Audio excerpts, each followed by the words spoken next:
성도 여러분, 한 주 동안 평안하셨습니까? 주께서 저와 여러분 모두를 지켜주시고 어렵고 힘든 일도 잘 견디고 이기도록 도와주실 것이라고 분명히 확신합니다. 이제 안식일을 맞이하면서 하나님의 사랑과 은혜를 다시 한번 기억하는 저 여러분 모두가 되기를 간절히 바라겠습니다. 오늘 안식일을 맞이하면서 저는 다시 한번 우리가 하나님의 에, 자녀이며 우리의 모든 것들이 하나님께 속한 것임을 다시 한번 고백하는 그런 말씀을 준비했습니다. 오늘 설교 제목은 여호와의 것은 거룩하니 헌신의 11조 축복의 문을 여는 열쇠라는 제목으로 말씀을 준비했습니다. 사랑하는 성도 여러분, 오늘 우리는 하나님께서 친히 명하신 거룩한 제도, 바로 11조와 헌물에 대해 다시 한번 살펴보기를 원하는 것입니다. 11조는 단지 재정적인 문제가 아니라 11조는 신앙의 문제인 것을 우리는 알고 있습니다. 11조는 하나님이 우리의 삶의 주인이심을 인정하는 신앙 고백인 것이죠. 하나님께서 레위기 27장 30절에서 이렇게 표시했습니다. 땅의 10분의 1, 그 땅의 곡식이나 나무의 과일이나 그 10분의 1은 여호와의 것이니 여호와께 성물이라. 여호와께 구별된 그런 물질이라는 뜻이죠. 이 말씀 속에 나타나는 표현 여호와의 것이니라는 말은 안식일 계명과 같은 형식으로 나타납니다. 제7일은 너희 하나님 여호와의 안식일이니 11조는 안식일처럼 하나님께 거룩히 구별된 것입니다. 그럼 11조의 기원을 잠깐 볼까요? 11조는 모세의 율법에서만 나타나는 것이 아닙니다. 창세기 시대 율법 이전부터 하나님을 믿는 자들은 자연스럽게 11조를 드렸습니다. 아브라함은 전쟁에서 승리한 후 살렘 왕이자 하나님의 제사장인 멜기세덱에게 11조를 드렸습니다. 창세기 14장 20절 아브라함이 그 얻은 것에서 10분의 1을 멜기세덱에게 주었더라. 야곱도 베델에서 하나님께 서원합니다. 하나님께서 내게 주신 모든 것에서 10분의 1을 드리겠나이다. 창세기 28장 22절 말씀 11조는 복받기 위한 수단이 아니라 하나님의 돌보심을 믿고 감사로 반응한 예배였습니다. 또한 11조는 공적인 예배를 유지하는 데 있어서 굉장히 중요한 그런 용도였습니다. 이스라엘이 민족으로 세워질 때 하나님은 11조를 공적 예배를 위한 제도로 구체화하셨습니다. 민수기 18장 21절 내가 이스라엘 자손의 11조를 레위 자손에게 기업으로 주었습니다. 11조는 레위 지파와 지사장들이 예배를 섬기는 일에만 전적으로 헌신할 수 있도록 마련한 거룩한 생계 수단이었습니다. 또한 포로들은 첫 열매, 첫 양털, 첫 포도즙, 처음 난 짐승까지도 구별하여 드렸습니다. 이는 그들의 삶 전체가 하나님의 소유라는 고백인 것이죠. 화이프는 부조와 선자에서 이렇게 말합니다. 모든 소유가 하나님의 것이며 당신은 그들을 당신의 소유물의 청지기로 삼으셨다. 부조와 선자 527페이지에 있는 말씀인데요. 여러분, 저와 여러분 모두가 바로 하나님의 소유인 것을 인정하는 그런 삶을 살아간다는 것 얼마나 감사한 일입니까? 이 흰물은 바로 자원하는 그런 예물이 되어야 했습니다. 성막을 짓는 데 있어서 우리가 다윗의 예를 살펴볼 수 있는데요. 하나님은 억지로 받지 않으십니다. 성막을 건축할 때 하나님은 백성들에게 자원하여 드리라고 말씀하셨습니다.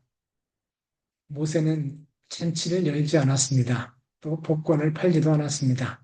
세속적 방법을 사용하지 않았습니다. 구조성경 529페이지에 보면은 헌물이 너무나 많아 들어와 모세는 백성들에게 더 이상 가져오지 말라고 명령했다.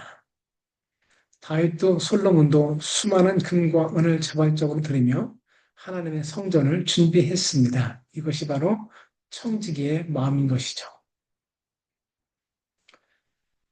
이스라엘이 타락하고 회복하는 그런 시기였던 느헤미야와 말라기 시대도 바로 11금 제도를 살펴볼 수 있는데요.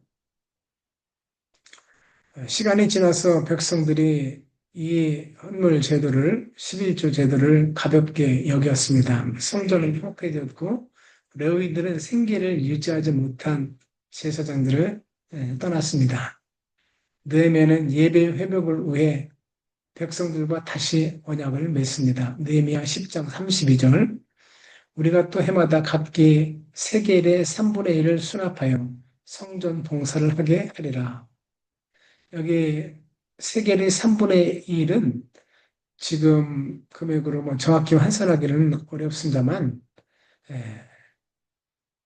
이스라엘 백성 전체가 세겔의 3분의 2를 성전 봉사를 위해서 특별히 드렸다라고 말씀하고 있는 것이죠.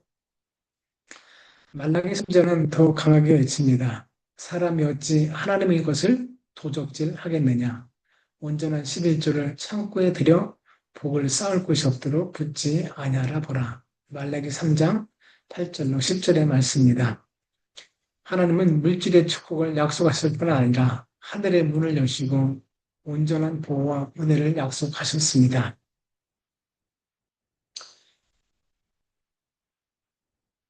예수님은 바리새인들이 11조를 책망하지 않으셨습니다.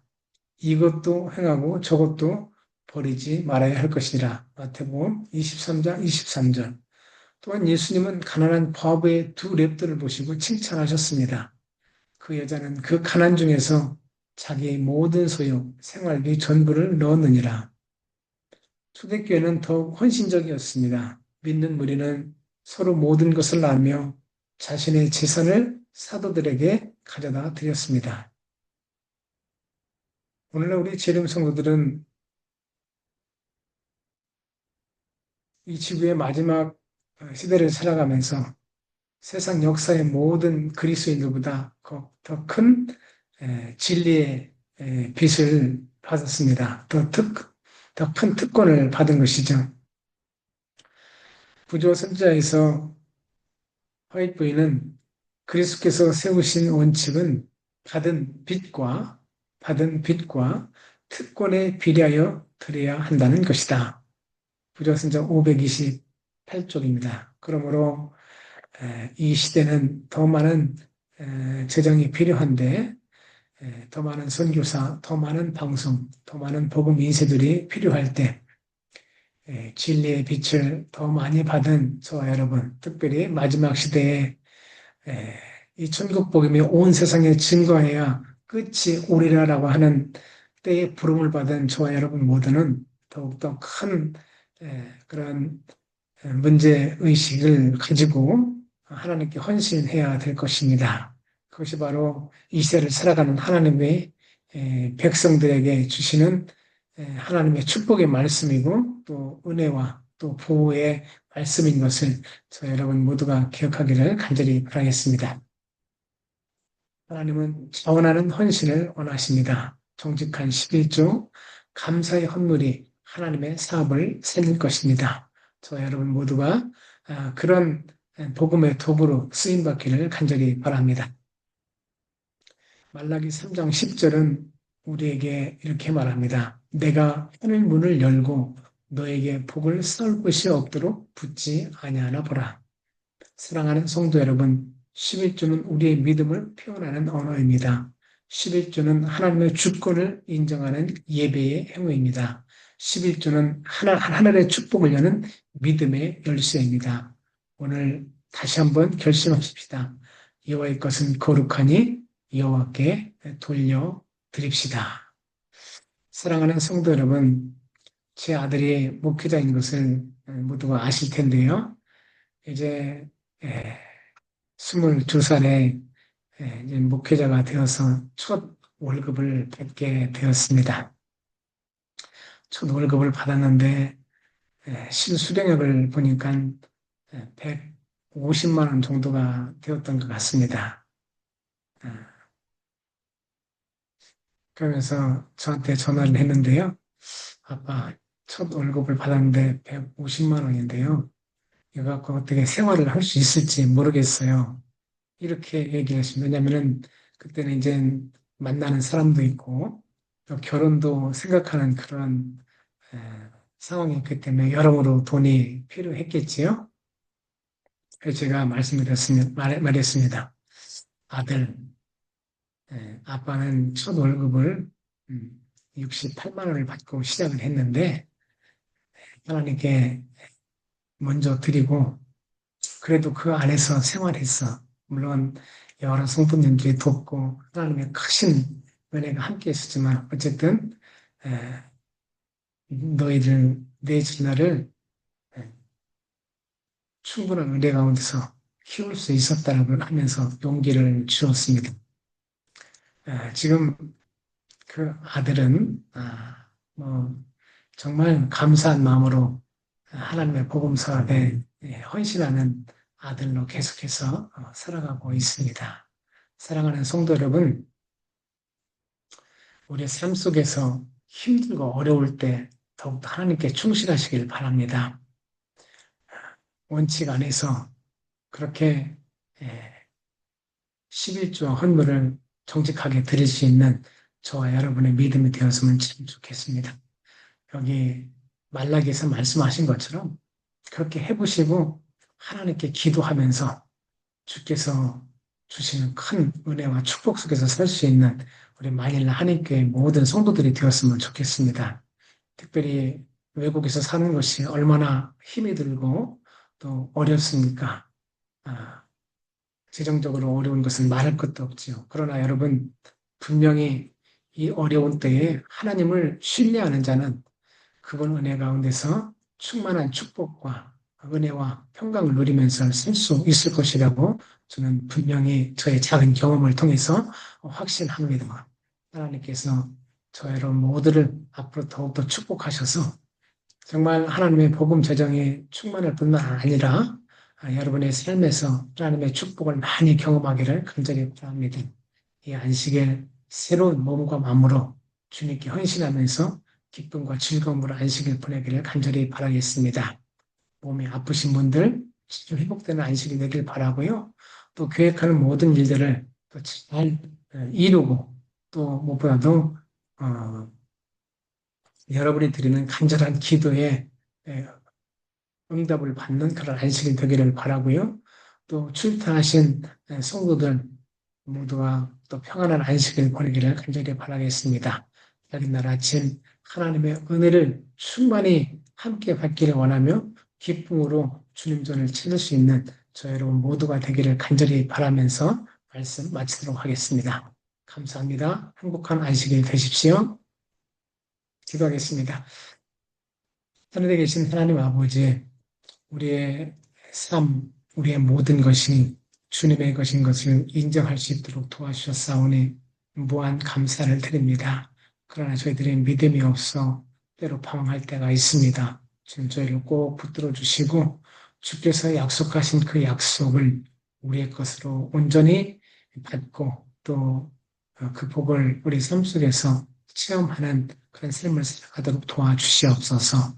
이 안식일 다시 한번 우리의 모든 것이 주의 것임을 인정하는 주의 백성들에게 영과 혼과 몸이 새롭게 되는 놀라운 축복으로 인도하실 것을 믿고 감사를 드리오며 그리스도이신 예수님의 이름으로 간절히 기도를 드렸습니다. 감사합니다.